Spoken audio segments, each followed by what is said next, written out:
If you just swoop in and bring in your own ideas and your own formats, it's not going to work. So Helinä, what is the process of encouraging these poor and disadvantaged communities to share their ideas? The key is to work with grassroots level organizations. These organizations, they really know what the communities are like, how the culture works. This is the ultimate key. Unless you work with them, these organizations, you're not going to get anywhere. If you just swoop in and bring in your own ideas and your own formats, it's not going to work. Okay, so how important would you say these communities are? And not just that, how important is good communication in this field? A big thing is how to make different projects sustainable. How to make sure that they're not just a short-term thing, even though you might get funding for, let's say, 1.5 years. How to ensure that this progress continues.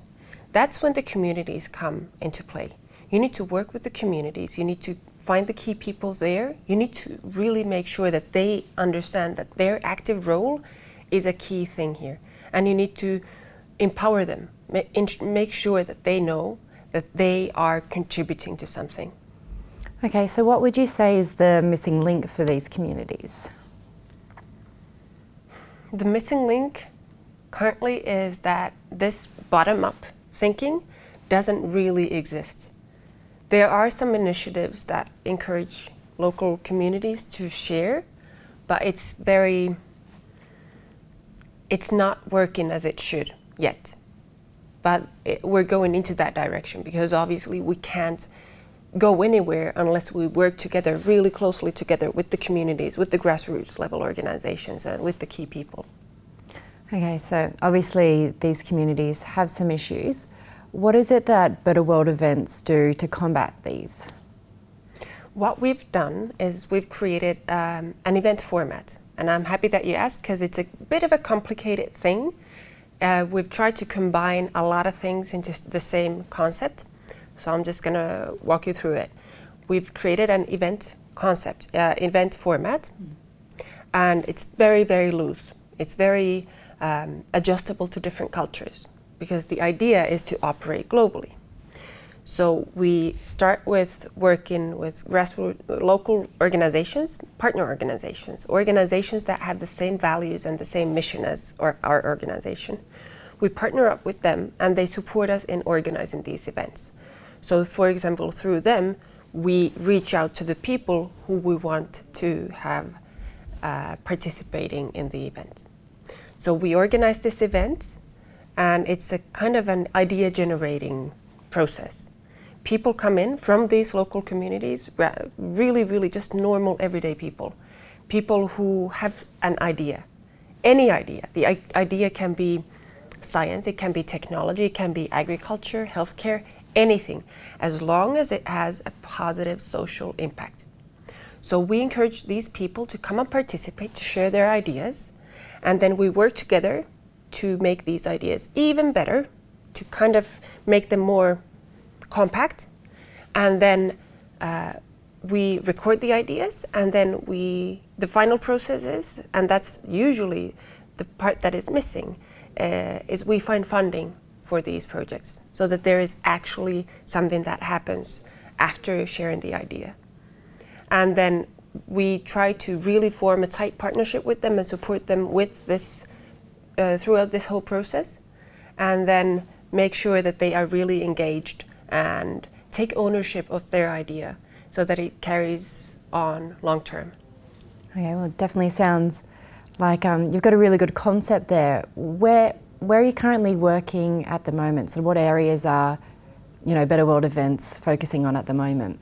So we started in 2015 and we did the first round of pilot events we did in Nepal, in Kathmandu, the capital, and then in Birganj, which is down south near the Indian border. And we organized one event in each just to see whether people have ideas, whether they want to participate, whether they're ready to share. And it was a huge success. these two events generated more than 20 ideas. I was overwhelmed. I didn't really accept anything like that. And then we came back to the drawing board, and now we're still fine-tuning the concept, but still continuing these events. So I've just come back. I've been to Nepal again, to Kathmandu, and I've also been to Birganj, and I've been to this little, like a tiny village. That it's so small that it doesn't even have a name. And so that was in Nepal, and then also Bangladesh. That was very interesting. A completely different, even though we're still in South Asia, a completely different kind of environment. And there, the point was not to organize events, not at this level, not yet, but to see what the culture is like, meet up with potential partner organizations, and really learn, listen to the people, listen to what kind of issues they might have. And then also Burma. And that was, again, completely different, because this is a country that's just opening up. So it's very delicate. How people think there is very different, because they haven't really been exposed to this kind of thinking. They've been used to, they're used to being told what to do. They have a place in society. So this kind of activating and new ideas and positive thinking and thinking about solutions rather than problems, that's new to this culture as well. Let's say in all of these cultures, it's been new, but it's still, I need to work more on, let's say, Burma, because that's a difficult environment for me. At the same time, both in Bangladesh and in Burma, I saw endless possibilities. Really, the opportunities are there, and somebody just needs to be there to connect the dots, make the connections.